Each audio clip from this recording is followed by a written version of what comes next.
Ayan. Ano, Diyos? Ayan, mga ka-wonder.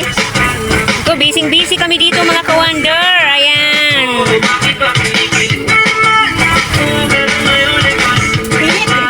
Kasi nagluluto kami, mga ka-wonder. Asan ba kaya yun? Ay! Diyos, tabang! Nasimang! Wala matungod! Sige pa!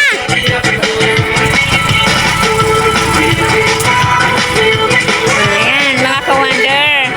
Nagluluto kami ngayon. Yun ay putong kamuting kahoy. At saka naman, ito ay nagluluto kami, nagkatay kami ng manok. At ito naman ay octopus, mga ka-wonder. Kugita. Ayan. Huli ng asawa ko, mga ka-wonder. Ayan. Marami, mga ka-wonder. Kasi, minsan lang kasing uwi yung mga anak namin, kaya pinapaluto na lang, hindi nilang binuta yung huli ng asawa ko, kugita, dahil minsan lang uwi yung anak ko. Ang tanda.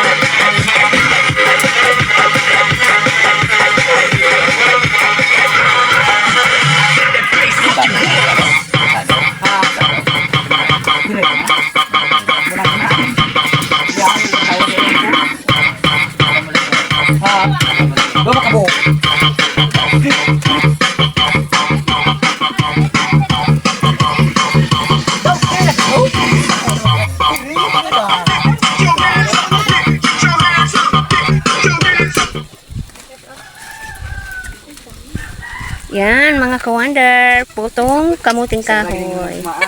Yan. Tsaka ito. Minsan naman imong timper. Go. Ayan. Ano magandang tanghali dyan. Alam mo, mga ka-wonder, nagpa-cute pa si Mona ng kamuting kahoy. Tama sa tagsinakol, ani. Lagyan ng vlog. Oh. Halos tanan. Vlogger. Charot. Ay, magamata og sinakol. Ala, daghan nagwani mo. Oo. Kinsa man mo kuan diha, order og sinakol, kay mo baligya kog sinakol. Tag kuan ra siya, tag 25 ang isa. Iba 30. Isang bagol. Ang kuan, ang with kalamayan og with nilubihan is 35 siya. Kung kinsa diha mag-order, order lang kayo. Order na kayo, comment na kayo sa comment section. Oh, Parcel. i-parcel lang at saka ano lang namin pag sino ang gustong bumili ng Kamuting kahoy. Ay, kamal mo mga ka-wonder.